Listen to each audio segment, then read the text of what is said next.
The adventures of Koholint Island begin. Join me as I play Link's Awakening, my second Zelda game ever. Thanks for watching and enjoy. What is going on, ladies, gentlemen, guys, girls, owls, dogs, cats, and fish? It's your boy, BrianSaviano, aka Bricks O'Brien. I am back from my Toronto excursion, and I have stories for you, and I have a lot to talk about that doesn't pertain to Toronto specifically. First of all, the hair's looking real good. Gotta say the hair's looking really nice. I got the haircut before I left, and I think it looks pretty good. So it's gonna stay.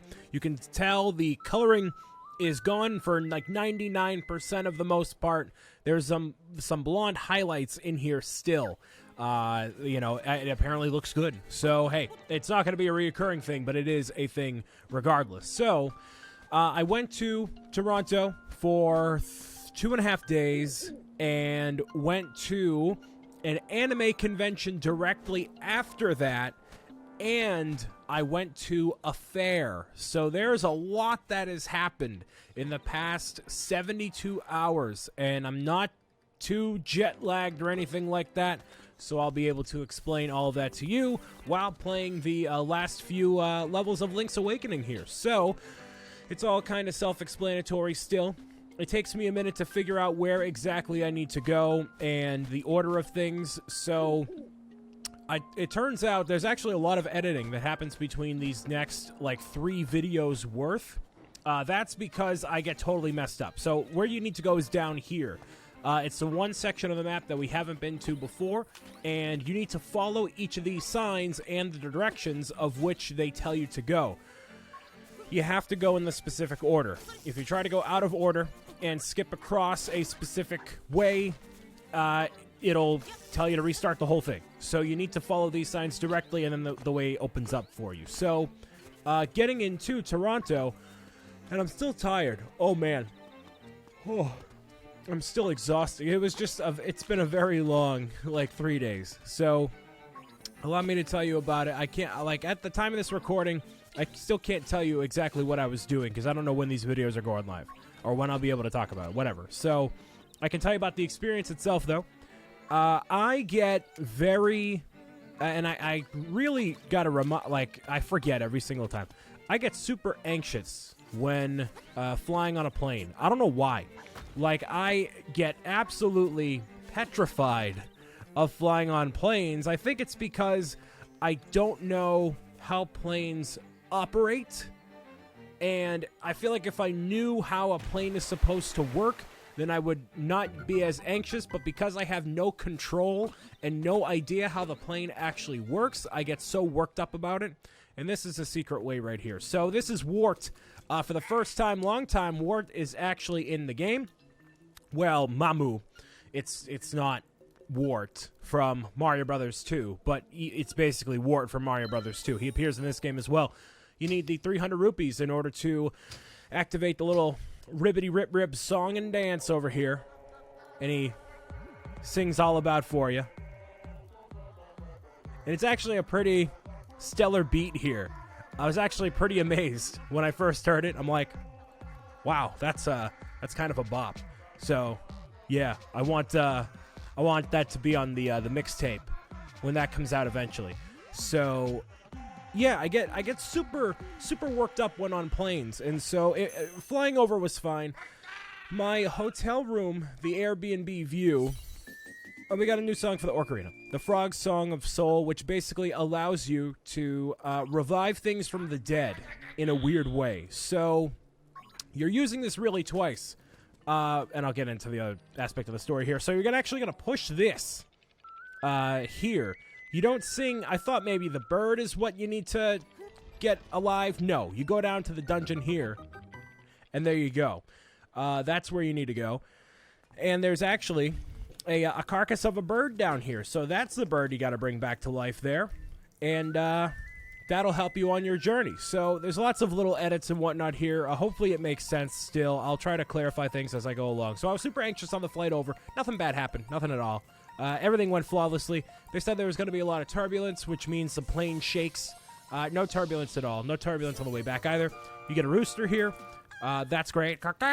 He seems very friendly. He is very friendly, actually. He allows you to float around a little bit. So if you grab him, he can fly across big gaps there. So yeah, he only works for like 1 or 2 aspects of the game. But yeah, I'll show you exactly where you got to go there. So that happened. And I landed, and basically the first day I had nothing to do. So I slept all day because I didn't sleep all day. I went out. Yeah. I went out and got myself a turkey burger from a restaurant, and it was all right. It was a turkey burger. And then I went out immediately after that, after not eating all day, and I had gotten the turkey burger. Then I got poutine, which poutine, in case any of you do or don't know, is a snack/meal that originated, I guess, from Canada, and it's fries, like French fries, with gravy and cheese curds all combined into one package, and I can already feel my arteries clogging already, just thinking about it again. And after having the turkey burger, you know, you're supposed to have poutine as a meal. I didn't realize that. So after I'd eaten the turkey burger, I skipped out on a lot of the fries because I was obviously getting poutine. I wanted to, you know, at least experience it, so I got the snack size of poutine. So that was a fairly decent chunk there. So between like the poutine and the burger, it was a pretty good meal. You know, it was enough to fill me up, and it was okay. You know, I'm not a big cheese curds kind of guy, whether it be, you know, fried cheese curds or, you know, because they weren't fried. I'm just not a cheese curd guy. Like, mozzarella sticks are fine, but for some reason the cheese curds weren't as melted during the time that I ate it. Like, toward the end it was kind of melted, but like it just wasn't it was all right. It was just okay. And apparently it takes a couple of times to actually get into the poutine, so whatever. I only had it once, so I had it the same night as a turkey burger because I wanted to make sure I had time to actually get poutine and enjoy it or whatever. So got that, and I don't realize, yeah, I can just jump across. So I got that, and then afterward, even after that, I got Tim Hortons because that was right near the Airbnb. And Tim Hortons, you know, I got donuts. I got 2 donuts, which was not smart. I got a Toronto Maple Leaf donut, and I also got a Boston cream donut because, well, I'm from Boston. I have to see how the Boston cream donuts go. So, yeah, I did that, and it was just okay. It was just okay. It was the same as a Dunkin' Donuts donut. It was nothing to write home about in any capacity at all. And the coffee was whatever. You know, you got to get used to one of the coffees. It's either going to be, you know, Starbucks or Dunkin' Donuts, Tim Hortons, whatever. So I guess, you know, if you always have grown up with Tim Hortons, you're going to be on Tim Hortons, and that's fine. I was like, all right, I miss Dunkin' Donuts, but hey, whatever. They don't have any up there that I saw, at least. So, and Tim Hortons was the equivalent of Dunkin' Donuts. So there you go. Yeah, and nothing else there was actually, you know, like they had like burgers. They had like breakfast sandwiches, and I obviously wasn't eating any of that because I just eaten a turkey burger and poutine, so whatever. I skipped out on that, and it was all right. Now, the real discovery here was something I was not expecting, because obviously I'm in a different country. I'm traveling international for the first time. They have different types of food. The culture is different. Everything is different, but they're similar things. So one of those things was a difference in candy and snacks. So what I didn't realize is that Canada has different types of candy. So I went into this like corner store looking thing, and I saw in like one of the aisles 2 of this candy bar. Now, a while ago, my graphics guy, Odin, who made the Bricks O'Brien logo and, you know, the avatar and all that, he sent me a care package full of 2 Lego sets, and it had also tons of Australian candy and whatnot inside of there. And one of those bits of stuff that he gave me was a candy bar called Crunchy. And basically, it's I can't even really so it's a honeycomb toffee with chocolate surrounding it. So it has a similar type of property to Three Musketeers, but it's lighter. So it's kind of hollow on the inside with chocolate on the outside. Oh, man, I must be super jet lagged. Like, I'm just, like, tired. I got to rest up, but that's all right. I got to, I'm going to record more of this, and then I'll sleep a little bit, I guess. So they had 2 of those, and I'm like, oh, this is my opportunity to get some, because I wasn't going to bother, Odin to send just candy again. And he also, he sent a bunch of stuff too, but that was the one that I really wanted, was that one right there. So I didn't realize it was available in Canada too. That Cadbury is a much bigger deal than, than it is in the U.S. Because Cadbury has candy, obviously, but it's different in every region, apparently. So I only saw 2 candy bars there. One was like, hey, we don't have any more. I looked. She didn't really look, but whatever. So got the 2 candy bars, and I end up going to this bulk candy store just by happenstance. I thought it was like a CVS, like a corner store, like drugstore sort of a deal. It wasn't. It was a bulk candy and nuts. They had like bins of Reese's Pieces, like 30-gallon bins of them. Like, it was amazing. And you could obviously put yourself into a diabetic coma that way. But you could, for Halloween or whatever you got going on, there's like cashews and stuff, just all sorts of stuff like that. A type of store that I haven't seen in the U.S. Not one near me anyways. So they didn't have it either. They had a bunch of other types of candy like Coffee Crisp and Kit Kat and whatever, but they didn't have Crunchy. So I'm like, all right, cool. Can't find it, whatever. So that was the end of that day. And the next day happens, which involves stuff, obviously, I can't talk about. And then later that night, I end up going to the Metro, which is a, the equivalent of a Stop and Shop, Market Basket, Shaw's, Star Market, like a store. Not Wegmans level, but like just like a store. So I went to the store. And they had, like, a box full of Crunchy. So, well, not a box. It was, like, halfway filled. So I took the whole box. And then I also got more Coffee Crisp, which I haven't tried yet. I've been told it's very good. And I also got ketchup chips, which are basically Lay's, but they are ketchup flavored, which I actually have done before. I had, if you take Lay's and you dip them in ketchup, it actually tastes pretty good. So give that a shot if you want to. So I have done that before, having the ketchup chips. So having the ketchup Lay's was not a foreign taste to me. It was good. So it was exactly what I had expected. And I also got a type of chip called All Seasons chip.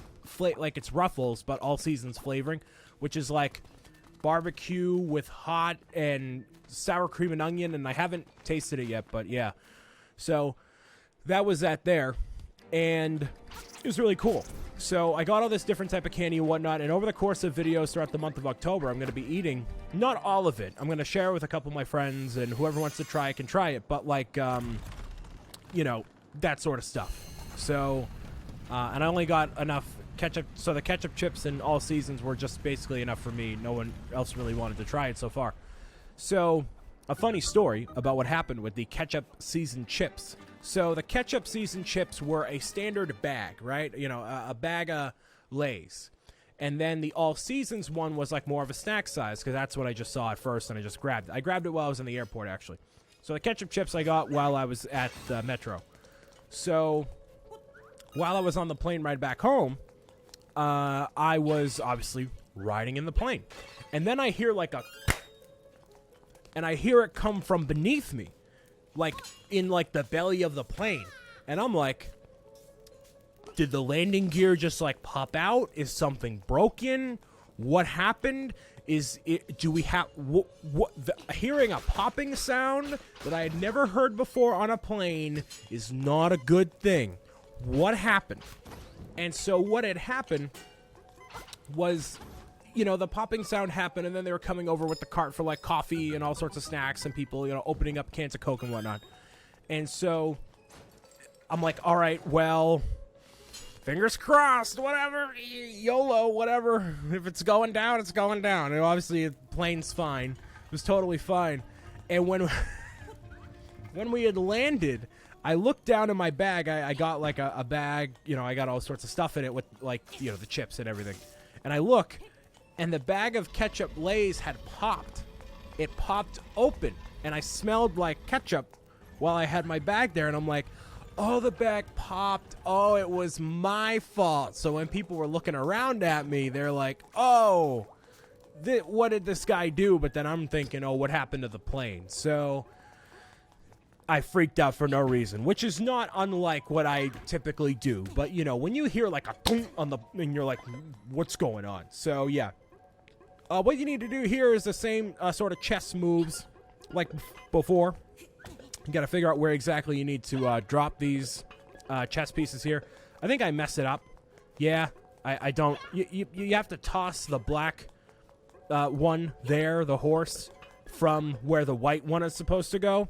So, yeah, I eventually do that, just so you know. And the concept with this dungeon is you need to take the marble, the big marble there, and I died, great. You need to destroy the 4 pillars of the dungeon that you may have seen before and cause the upper portion of it to fall down.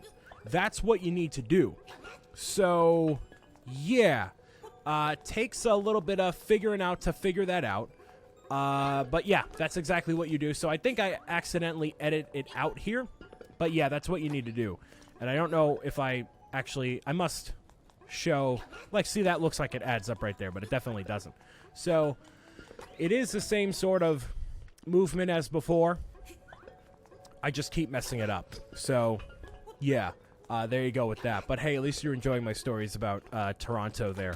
And Toronto as a city is basically, as I've been describing it to my friends, as if Boston had its act together and had a footprint times 20. So you take like how big Toronto is, and basically we were staying in like Somerville in correlation to Boston, so pretty far outside of the core city, but it was still like the city. So there's that aspect of it. I don't know why I don't edit this out here, but sorry about that. You're just going to have to watch me suffer here. So it was a nice city. Very hippie. Not hippie, but like just kind of, like there's all the business professional people who have their act together. They got the slick back hair, the tall boots, they all look like they know what they're doing. They're going to write a screenplay or something, or they're going to conduct a business meeting for their startup. Here you go. So that's what you got to do right here. Bam. They all kind of look like that. And here I am, this schmuck walking down the street with like, not basketball shorts on, but like, just not like that. So yeah, 2 definite, different types of culture there. But, yeah, no, it was really fun. So I'll be able to talk about it more eventually, either in other video series or other types of content. So, yeah, you got to take that black marble and destroy that pillar there. And same thing for this pillar here. I skip out on it here. I do a lot of backtracking, and there's a lot of editing between this episode and the next one. So get ready. Actually, next episode is very, like the second part of this dungeon, I get so confused on where to go and what to do, so sorry. I should have known better. And there are some things that, like, okay, I should know, I should have gone here and did this and did that, but yeah, whatever. That's kind of fine. So yeah, it was a very good trip. And then I actually talk in the next episode about what happened immediately afterward. I landed on the plane, ketchup chips exploded, but they're still fine. Don't worry, the ketchup chips were fine. And then Ricky picked me up immediately from the train station because I took the train home, got myself some Dunkin' Donuts, got reassociated with the culture of Boston, which I had missed, even though I was only gone for 3 days, but whatever, 2 days even. And then I went to an anime convention right from there. the same anime convention I went to last year, around the time, actually exactly at the time, that I played Pokemon Let's Go Pikachu. So if I did tell stories from then, there are similar kinds of stories that happened this time around, but it was a lot better in terms of the circumstances because I missed my friends and all that, so it's good to see them again. But that I'll go more into detail in the next episode because we're starting to wrap up this dungeon, or this episode here of this dungeon. So, yeah. Again, it's a lot of backtracking and a lot of stuff going on here. So, again, sorry about that. But, hey, here's a crystal. So there you go. You can change it all over right there. So I want to thank you guys and girls for listening, watching, tuning in, and meowing it out with me as always. There's still... We haven't even explored like half of this dungeon, as you can see right here. These guys are incredibly annoying. There's the beak right there that you can use. Jump off the floor above to reach a chest on the table. Don't make any note of that in my own head, and I just figure it out eventually by looking at a guide, because I obviously played this alongside a guide. So now things are starting to make a bit more sense here, and yep, they are very relentless. So I'll see you guys and girls again next time as we finish up the 7th dungeon in the game. Peace out, and bye.